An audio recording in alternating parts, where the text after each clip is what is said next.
দেখি একটু মন ভরে দেখি কেমন লাগছে আমার মেয়ে দুটোকে।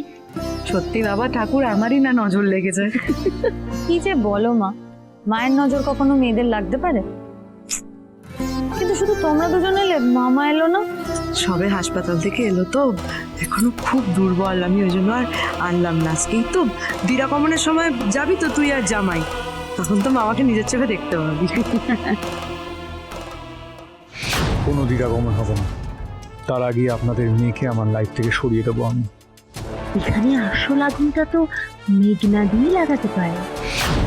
মেঘনাদি, এলার বাপের বাড়ির এই বাড়াবাড়িটা তুমি মুখ বুঝে সহ্য করে নেবে, কিচ্ছু বলবে না? দিরাগমনের কথা বাদ দিন, আগেটা বলুন যে বিতিকিচ্ছিরি এই তত্ত্বগুলো কি আপনারা আমাদের জন্য নিয়ে এসেছেন? ফর ইউর কাইন্ড ইনফরমেশন, আমাদের বাড়ির শম্পা, রঘু মানে আমাদের বাড়ির কাজের লোক, ওরাও এগুলো নেবে কিনা I have a doubt. So এরকম ক্লাসলেস টেস্ট কাদের হয়? মেঘনা, বিহেভ ইয়োরসেলফ। ওনাদের সাথে তুমি এইভাবে কথা বলতে পারো না। মা, আমাদের যেটুকু সামর্থ্য আমরা তো সেই অনুযায়ী জিনিস নিয়ে এসেছি। যদি কারোর কিছু অপছন্দ হয় বলো মা, আমি ঠিক পাল্টে দেবো। না না, পাল্টাবার কোনো প্রয়োজন নেই। একটা কাজ করুন, আপনি এগুলোকে ফিরিয়ে নিয়ে যান। দেখুন, কোনো রকম খরচাই তো আপনাদের লাগেনি, না বিয়ের খরচা লেগেছে, নাই গয়নাগাটি কেনার খরচা লেগেছে। আমরা সব কিছুই মানিয়ে নিয়েছি, এইটা আমরা মানিয়ে নেব। তুমি থামবে দিদি ভাই। আসলে কি বলুন তো, আমরা বুঝতে পারিনি আপনাদের এত বড় বাড়ি, এত টাকা, গুচ্ছ গুচ্ছ গাড়ি, এত বড় ব্যবসা, তারপরেও আপনারা যে আমাদের মতন গরিব বাড়ির লোকের থেকে ওই আসবাবপত্র, গয়না এসব নেওয়ার জন্য হাপিত্তাস করে বসে থাকবে না, আমরা বুঝতে পারিনি, আমাদের ভুল। কোন না রে, এইভাবে কেন? না না মেঘনা মা, তুমি দেখো, আসলে দাদা অসুস্থ থাকাকালীন বিয়েটা হলো তো, তাই অনেক কিছু ইচ্ছা থাকা সত্ত্বেও আমরা আয়োজন করতে পারিনি।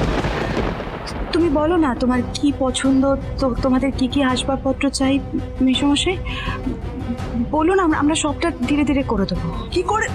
তুই কেন বলতে তো কৈফিয়ত দিচ্ছিস সৈমন্তী? আমি তো বুঝতে পারি না, চুপ করতে পারছি না আমি। ওরা অপমান করে যাচ্ছে, আমাদের সামর্থ্য নেই, আর সামর্থ্য না থাকাটাই স্বাভাবিক। আমাদের বাড়িতে তিনটে মেয়েকে আমরা মানুষের মতন মানুষ করেছি, হ্যাঁ, তার জন্য বাড়ির কাঁসার বাসনপত্র আমাদের বেঁচে দিতে হয়েছে। তারপরেও প্লিজ থামুন থামুন থামুন, আপনাদের এই কনস্ট্যান্ট এই অভাবের ঘ্যানঘ্যানি আর ভালো লাগছে না। দেখুন, কোনো কিছুই তো খরচা হয়নি, না খাওয়ার দাওয়ারে খরচা হয়েছে, না বিয়ে বাড়িতে খরচা হয়েছে। অ্যাটলিস্ট তত্ত্বগুলো তো একটু ভালো মন্দ আনতে পারতেন।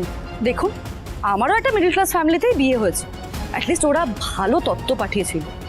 আপনারা তো দেখছি দীপ্তর থেকেও বেশি classless. I am warning you for one last time. ওনাদের অপমান করে তুমি আর একটা কথাও বলবে না। মেঘনার কথায় আপনারা কিছু মনে করবেন না, আসলে ও যা বলছে বাড়ির সম্মানের কথা ভেবেই বলছে। মিলন হবে কতদিনে? সোম থেকে রবি প্রতিদিন রাত 9:30টায় স্টার জলসায়।